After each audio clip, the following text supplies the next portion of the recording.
Well, thank you for coming. I feel like I'm amongst kindred spirits. My obsession in the last few years has been to find out what really makes people happy, what allows them to extend into higher consciousness. And I've been kind of a junkie for methods. I have about 410 methods that all can be done in under 3 minutes, because most people won't use a method that takes much longer. So I've been very blessed in that I've been able to talk with a lot of the experts in the world. In one of my books, I got to interview everybody from the late Mother Teresa to the Dalai Lama. I'm always asking them, what's your best technique for connecting with God or connecting with happiness? And over time, I've gotten all these methods.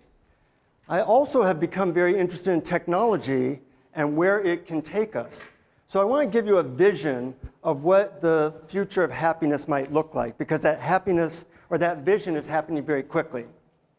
I thought a good way to start that out would be to do a little skit. And in this skit, what I'm going to do is have a conversation with my personal assistant and good friend, Siri. Some of you know her. And this is a conversation that we're likely to have in a couple of years. It'll go something like this. Say, Siri, I'm really wanting to experience a lot of joy right now. What would you recommend that I do? Based on your profile and current biomarkers, I recommend you take a happy pill, watch a brief dopamine-enhancing video, and do 20 seconds of transcranial pulsed ultrasound. That sounds like a good idea. I took the happy pill. I'm already starting to feel pretty juiced. Why don't you set up that video for me if you can?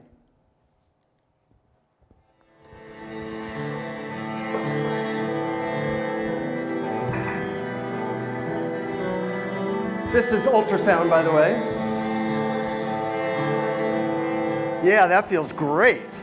Wow. That and that happy pill and that video. This is almost like a sexual experience. This is fantastic.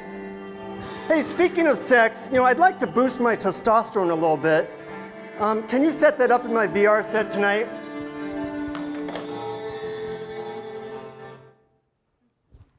Oh, wait. I've set up your VR to boost your testosterone when you use it tonight. Well, thank you. That VR set with the hypnotic subliminals really works fantastic. I'm very much looking forward to that. So thanks for doing that. What's this? Now, I'm nano-charging that water you've been drinking. So it should now be able to increase your serotonin levels 25%. Thanks for doing that, Siri, but don't get me too high. I have a speech to do, Let me get them high, too. Before they transporter, 30 seconds of looking at this will increase their theta waves 40%. Well, thanks for doing that. I think they'll like this. Matter of fact, oh yeah, I like this sound wave thing. This is the thing with the theta entrainment. It kind of makes that image look like it's moving, too.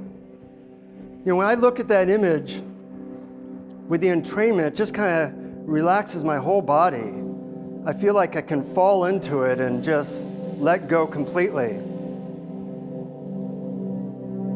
Of course, I do have a talk to do. I don't want to get too high, so we might have to do some of this later. But thanks for doing this, Siri. I appreciate it. I'll get to you later, love, okay?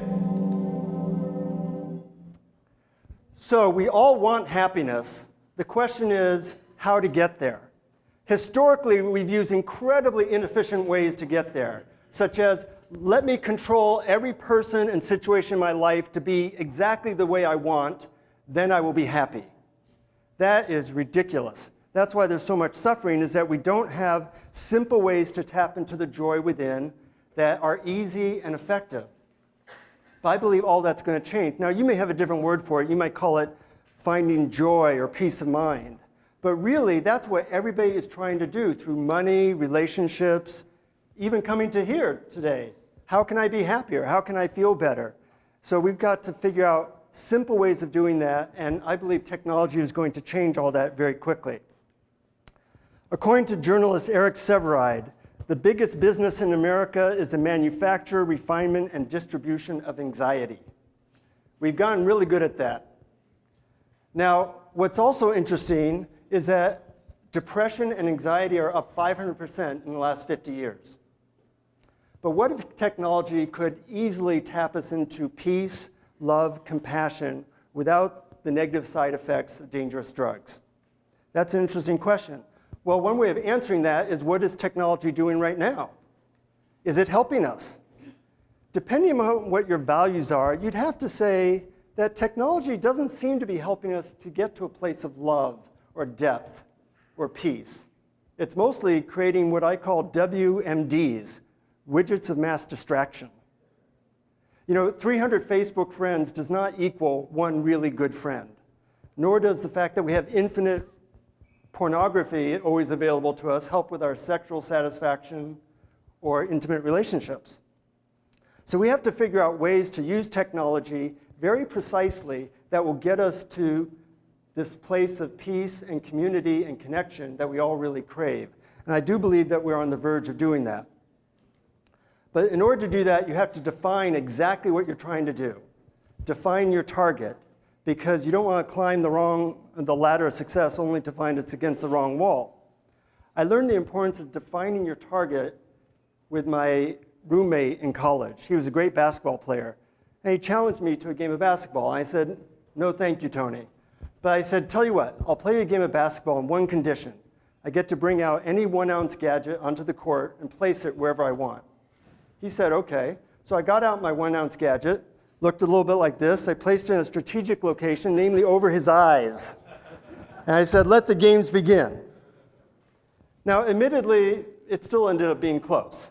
But I beat one of the best basketball players in America because I knew what the target was. So what is the target of happiness? When we use the word happiness, what do we mean? Well, people have researched this, and they say it comes down to 5 things. They use the acronym PERMA to define that. First thing is P for pleasure.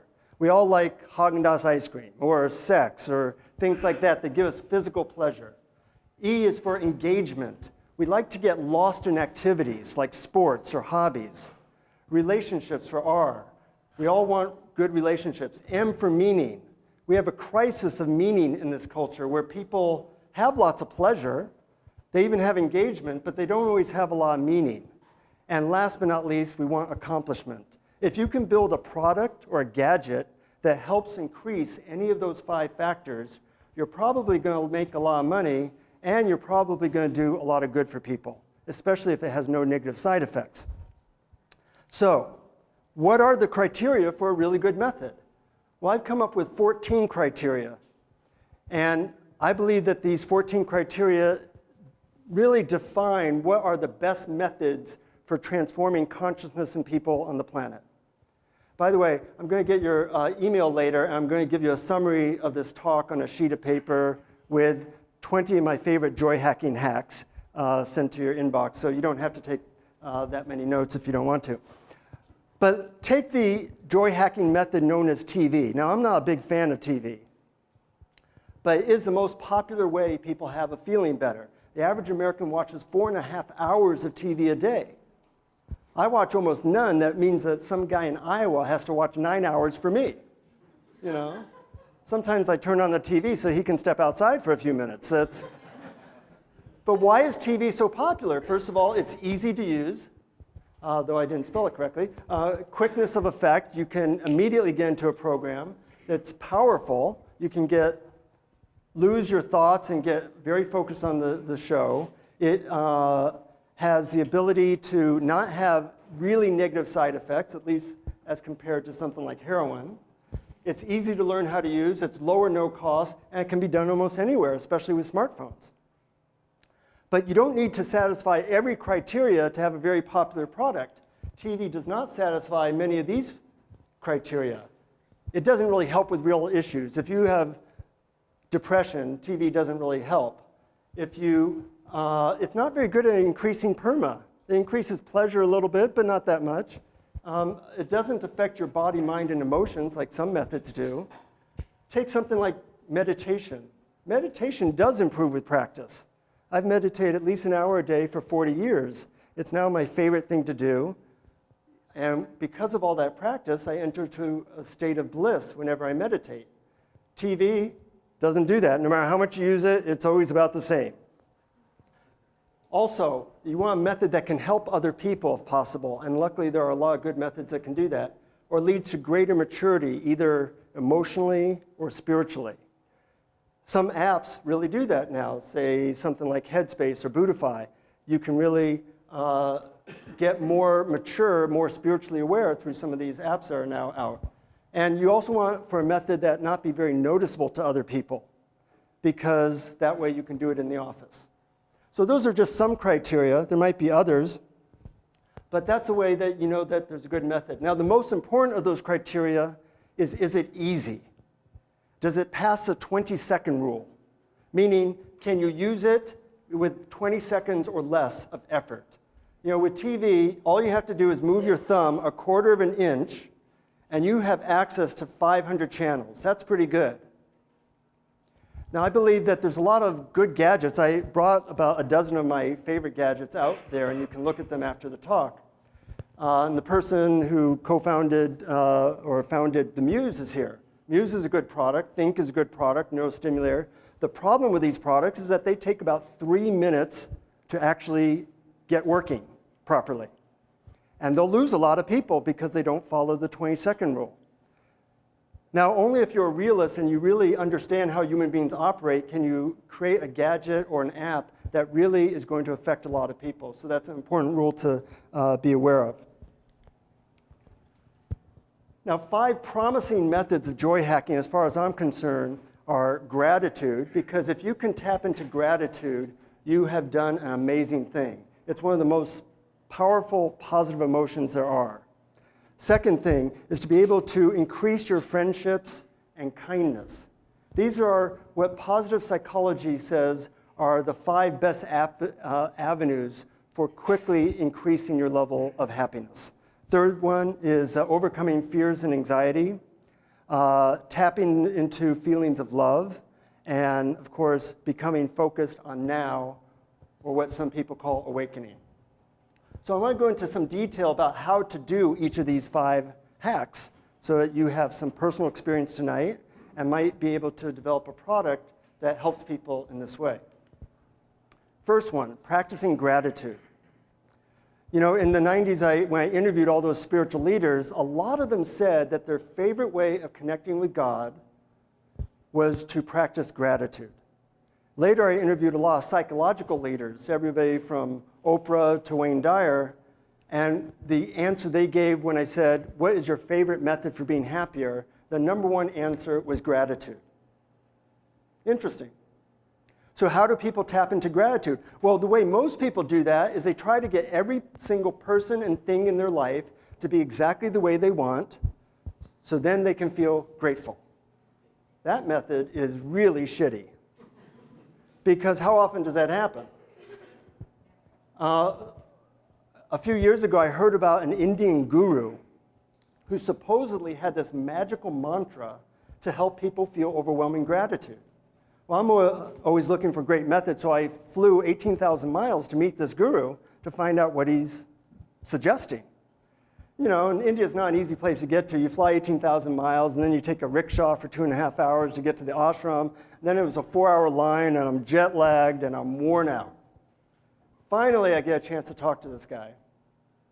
And I say, Guruji, please tell me, I'm very interested. I flew all the way from America to find out how you experience gratitude, or how you can tap into gratitude easily. And he said, yes, my mantra is the most powerful mantra on earth. Usually it takes me several weeks to know somebody before I give it out, but I hear that you're a big shot from America and you have to go back soon, so I would take a chance and give you the mantra today. I'm very excited. So he whispers in my ear, he says, whenever possible, repeat the following words in your head. The mantra I give you are the words, thank you. I said, that's it? That's it? I flew 18,000 miles to get thank you? That's it? And he said, no. That's it is the mantra you have been using. That makes you feel like you never have enough. My mantra is the words, thank you, not that's it. That's it will take you nowhere. So I said, well, thank you. He said, no, no, no, no. You can't say thank you. You have to say thank you many times a day from your heart. So when you eat good food, say thank you. When you see a sunset, say thank you. When you see your child or a pet that you love, say thank you from your heart. And soon you will feel overwhelming gratitude. Well, I bowed and said thank you. And I traveled all that way, so I figured I would use his method. So, I went out to get a taxi, go to my hotel, and I noticed I had money in my hand. I said, thank you for the money. And then I entered the taxi. It was air-conditioned. I said, thank you for this air conditioning. Got to my hotel. There was a shower there. Thank you for the shower. There was Wi-Fi in this hotel. Thank you for Wi-Fi. Using Google. Thank you for Google. I Skyped my wife. Thank you for Skype. Within half an hour, I had tears of gratitude going down my face. I said, my God, this shit works. We live better than billionaires lived 20 years ago. We all have so much. But unless there's a device or an app or something that can help us tap into the riches in our heart, we miss out. Because we look at our smartphone 143 times a day on average. And we get lost in that. So we need technology to overcome what technology did in the first place. I've been using an app called Gratitude lately, and it really works. It sends you reminders on your phone. It gives you a chance to write down good things that happened that day, and it really does work to have those reminders. So little things can make a big difference. Now, people don't always remember my lecture, but they always remember my magic trick, so I have a magic trick for you. Let this rope represent the wholeness that we were born with. If you ever look at or have a baby, you know how joyous they are a lot of the time. But what happens with so many things to do is we get stressed out and we get cut off from our joy. We get cut off from the simple simplicity of being alive. What you want to be able to do is to create some kind of technological hack that gives people the experience of being connected again. And with practice, I noticed with this app that I'm using called Gratitude, with practice, it doesn't even seem like I'm using an app anymore. It's just that I am practicing gratitude. And with that practice, you soon are able to tap into that wholeness one more time.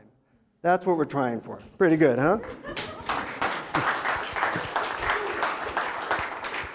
And when you do it right, it does feel like magic, because it is magical to feel the joy of your existence and gratitude.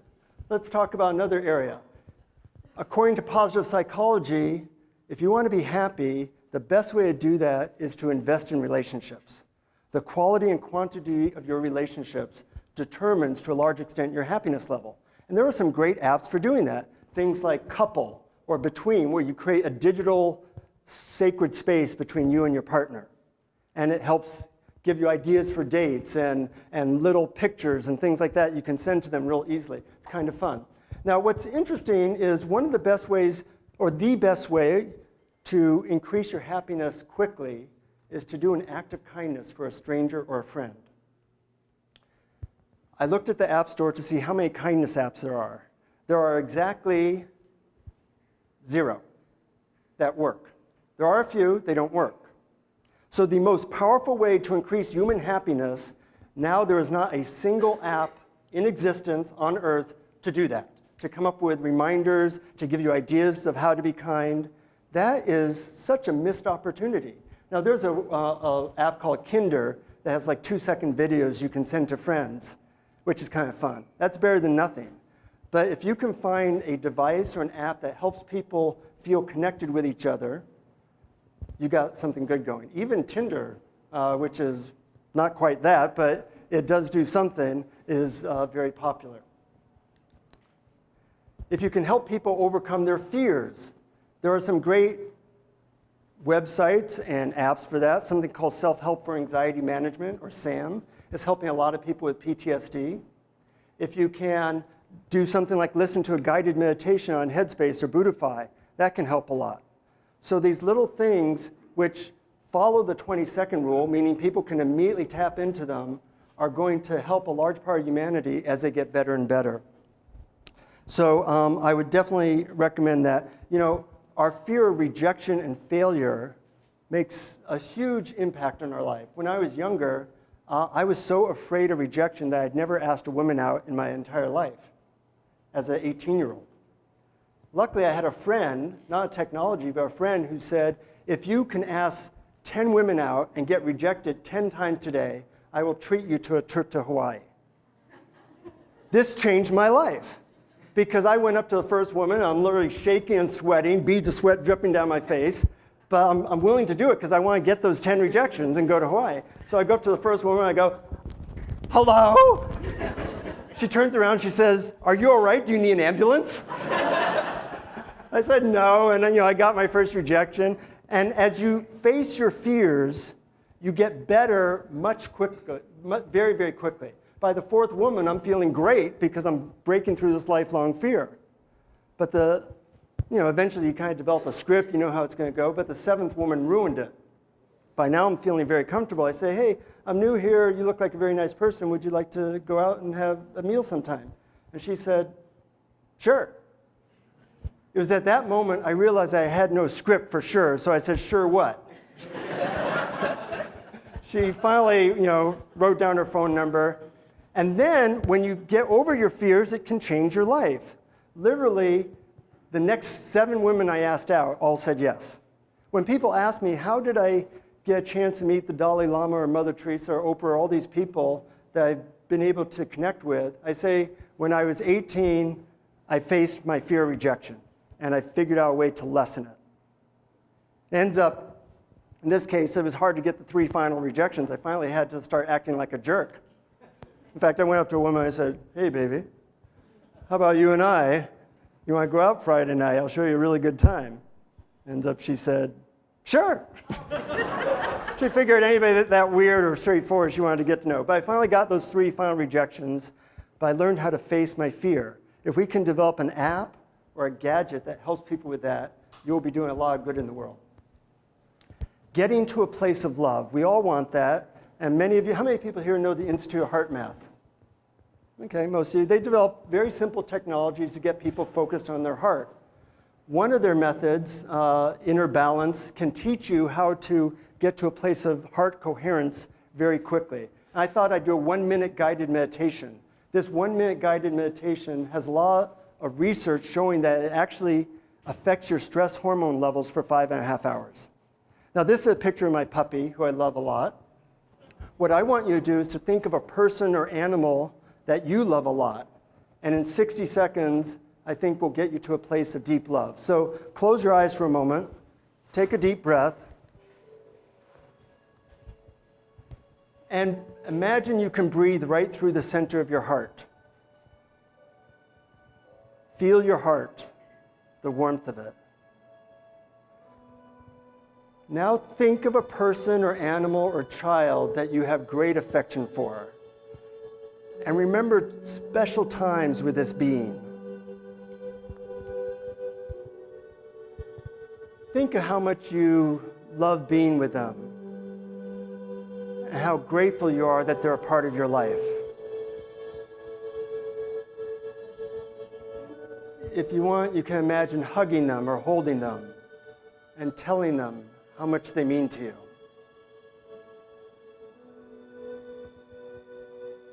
And with each breath, feel your gratitude and love for this being. And see how happy they are to receive your love.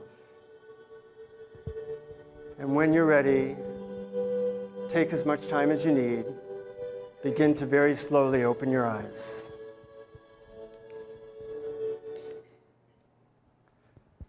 That started 67 seconds ago.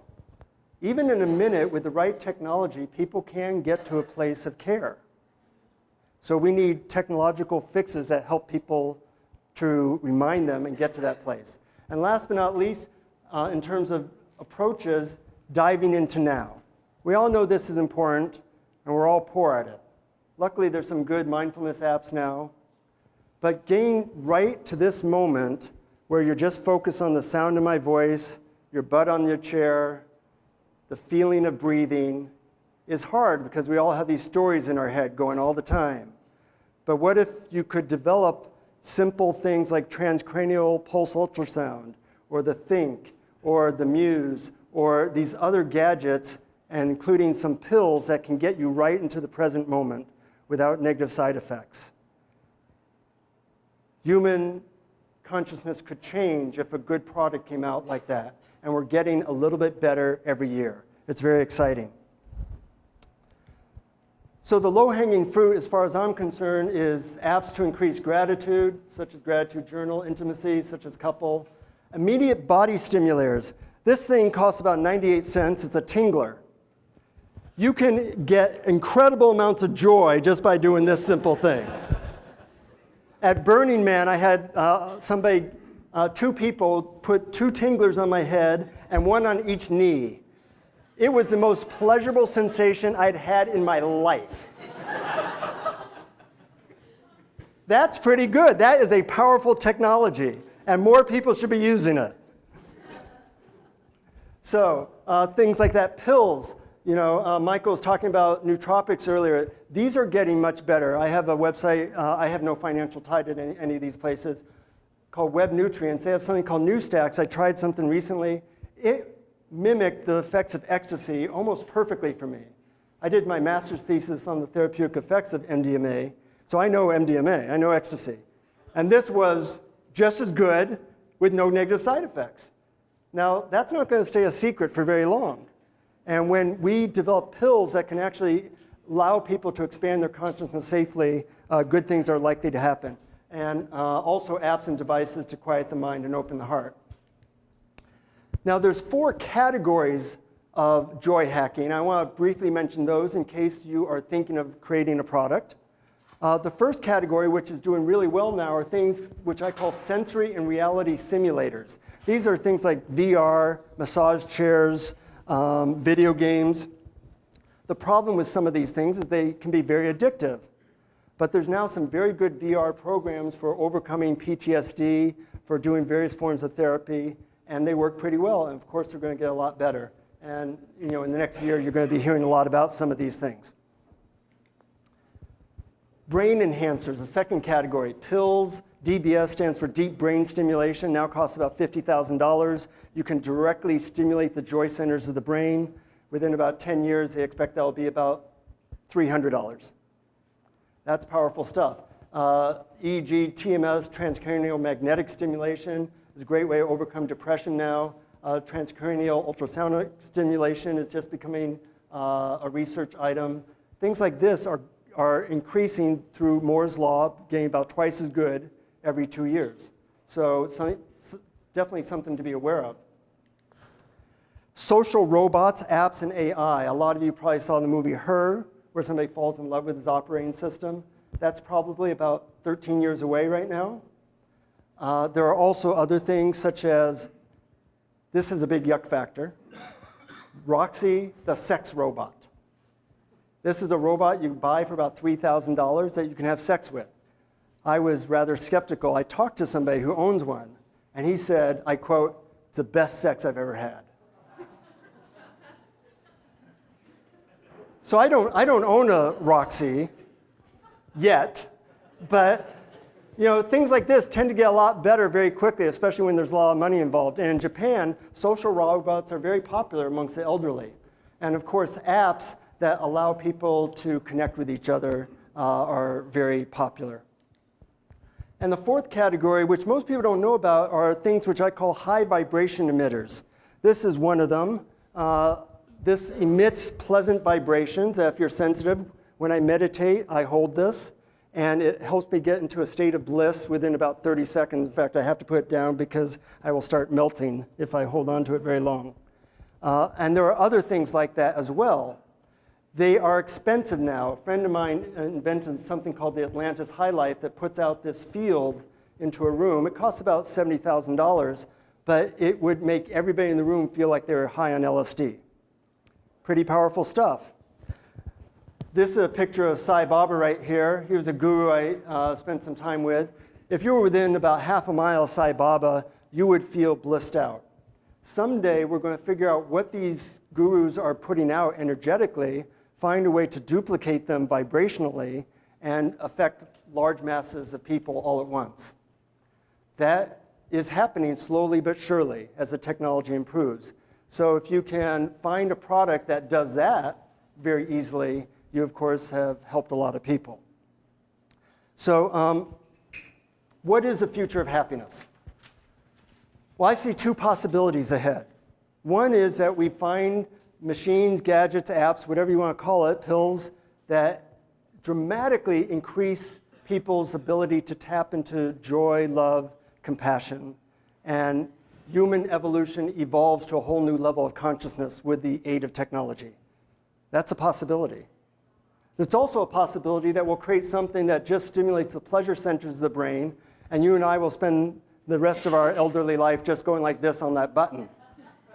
That's also a possibility. It's really up to us, and it's up to people like us to decide what that is. What do you value?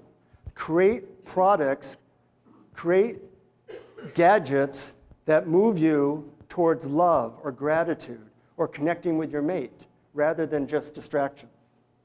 Now, in a little bit, we're going to do some question and answer.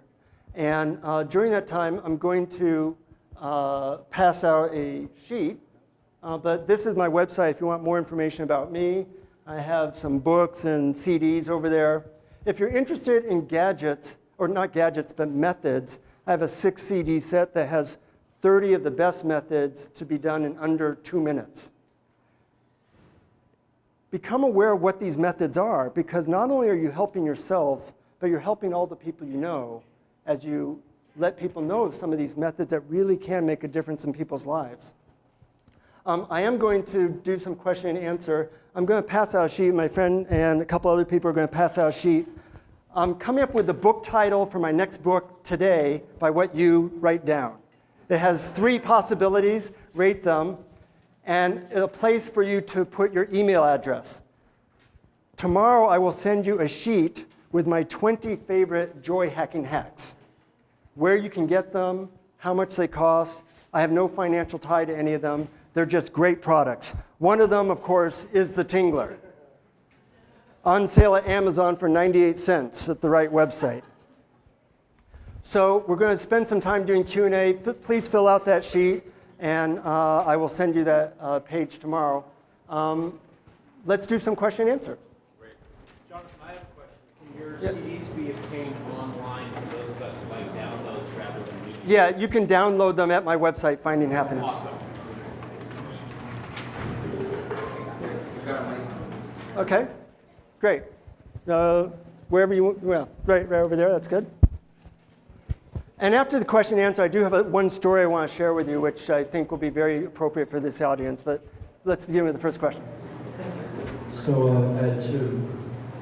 One on your 5 needed things for happiness. Yeah. I noticed one that I found really important was missing, and that was the disillusion of the ego. Mm-hmm. Well, I would call that getting into now, because in the now, there is no ego. You know, we are a figment of our own imagination because we're not in the now. So I've spent a lot of years in monasteries and spiritual communities and with different teachers, and they all said as you get more and more into the now, the ego dissolves naturally. So we all have different terms for these things, but I think we both consider that to be incredibly important, and that's what I would call that. Because sometimes when you use the term the dissolution of the ego, people in mid-America don't know what you're talking about. And the second question was, is there no higher goal to life than happiness? That's a really good question. And you know, I asked a lot of these spiritual experts that question, and they said, you know, I asked them 10 questions, and one of the questions is, what is the purpose of human life? What was interesting is that everybody from, you know, Christian mystics to the Dalai Lama all had the same answer to that question. So I want to tell you what the answer was, because all the other questions they had totally different answers to. When I asked them what's the meaning and purpose of life, they all had basically the exact same answer. So this is the meaning and purpose of life, according to the 40 spiritual experts I interviewed. They said the purpose of life is to be filled up from within with joy and a sense of love and peace, and from that abundance to be able to go out and help people. So the first step is we have to become, quote, happy. That's just a word. We have to become peaceful and loving within ourselves. And from that, we can better help other people. It's very hard to help people and to do service when you feel like crap. So I say that happiness, in a way, is half of the equation of the purpose of life. The other half is to help our fellow human beings. Right here. Why don't you yell it out? So I actually have one question for two sides. The first one is, why do you think technology is the best way of doing this? Because I think like the process of practicing or gaining the skills also have this value. And the other side of this question is like, I want to know how those guru and or like the expert you interview, they practice it in a traditional way without technology. How do they view this new trend of using technology or like doing consciousness? Great questions, yeah. The reason I think technology is so important is because it's harder now with so many distractions for us to find a place of peace. And it's a very slow process. The first 10 years of me meditating were hell and very boring. The next 10 years, that felt pretty good. The next 10 years, that felt really good. And the next 10 years feel fantastic. But most people aren't willing to spend 5 hours a day for 10 years meditating. And I don't think that we have that much time left on the planet before we really screw it up. We're already really screwing it up. So I think technology has to accelerate our ability to tap into these higher states of consciousness, or we'll be in trouble. The teachers I interviewed, some of them said, hey, like the Dalai Lama, he's all for using technology to help people to get to a place of peace, whereas others think that's a bad idea. So it's all across the board. But you know, in this day and age, we don't have that many years before the planet is really in bad shape. So I say we have to use everything, traditional methods, technological methods. We have to help each other, drugs, anything that might help. We should throw it all at that ability for us to transform our consciousness. Yeah, and scream it out if...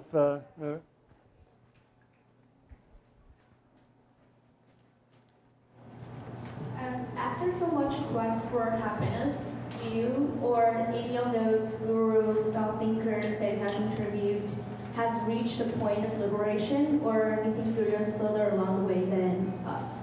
Yeah. You know, it's hard to say what liberation is, and I think those terms can get in the way. Like, I have met gurus who are obviously very different species than you and I are. But, you know, I was an incredibly depressed, suicidal teenager. And now, life is great. So, you know, it takes a long time, but as long as you're making progress, you feel good. It doesn't really matter where you are. When I went from depressed to less depressed, that felt great. So, you know, commit to a practice, use a gadget if that helps you, use traditional methods, but it's good to make that part of your life because over time, your consciousness can change. My last couple of questions. Okay, there's a person right here. I guess this is more has to do with, has to do with just the idea of happiness in general versus necessarily reaching a point of spirituality. But do you or any of the people that you've talked to find any kind of value or inherent value with experiencing sadness and experiencing the kind of, maybe not wallowing in it, but just to experience that human aspect of it? Yeah. You know, Mikey said that this was a really bright crowd, and you have great questions. And I don't want you to think that, you know, happiness is just a word that I run around and say, oh, let's be happy and let's avoid things. No, sadness can be a profound experience. I tend to look at things in terms of depth. We live very much on the surface of life. You know, driving around San Francisco, it's like, you know, it's like a video game, you know? So sadness is a beautiful experience when you fully let yourself into it. So rather than think that you have to be happy and joyous, think that we want a life of meaning, of purpose, of depth. One of the experiences of depth is sadness and grief. Another experience of depth is bliss. Another experience of depth is deep gratitude. It's all good, but we spend too much time on the surface of life. And I'm hoping that someday technology can really change that situation. And yeah, Leo.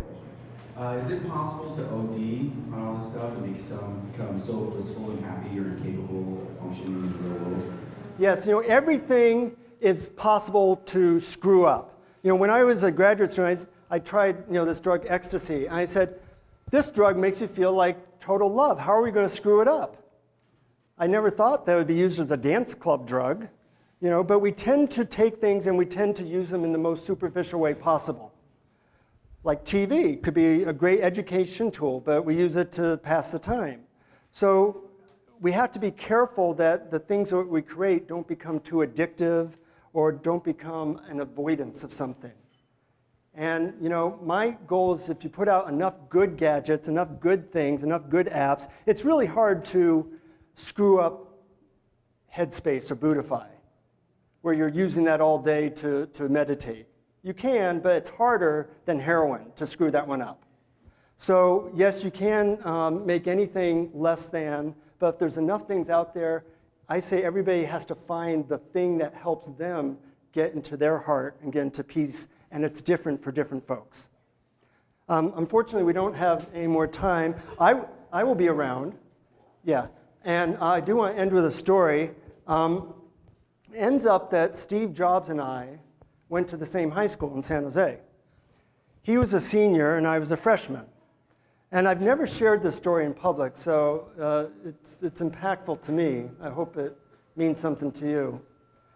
So Steve was a good-looking kid even back then, and I and the other people in the computer club were all nerds. At the time, he and I were vying for time on this Hewlett-Packard computer that weighed about 500 pounds and played tic-tac-toe. And sometimes you could beat it at tic-tac-toe. And I turned to Steve and I said, because he was there all the time, I said, "Why are you so obsessed with this?" And he looked a little bit surprised and he said, "Don't you see? This machine is going to change everything." And he said it like that. "It's going to change everything." I was a little scared, And at the time, it was hard to believe that this 500-pound tic-tac-toe playing machine was going to change everything, which is how he said it. But it ends up Steve Jobs was right. He could see the future when other people couldn't. I believe that technology and the joy or the ability to hack consciousness and joy is going to change everything. Because our approaches to finding happiness have been very inefficient. And when we learn to get good products and gadgets, my life has changed because I have found pills and things that tune me into bliss, and they really help. I found apps that are deepening my relationships. I found apps that are tuning me into gratitude on a daily basis. The future is already here, it's just not evenly distributed. I believe that the next Steve Jobs may be in this room right now, because you might invent a gadget or an app that literally does change people's lives on a very fundamental level. And I hope you can realize that you're doing important work. And one of the reasons I came here was because I really wanted to salute you. And if the next Steve Jobs is in this room right now, I want to thank you for your efforts in this really important, needed area. And I wish you Godspeed in your success. Thank you very much. Thank you.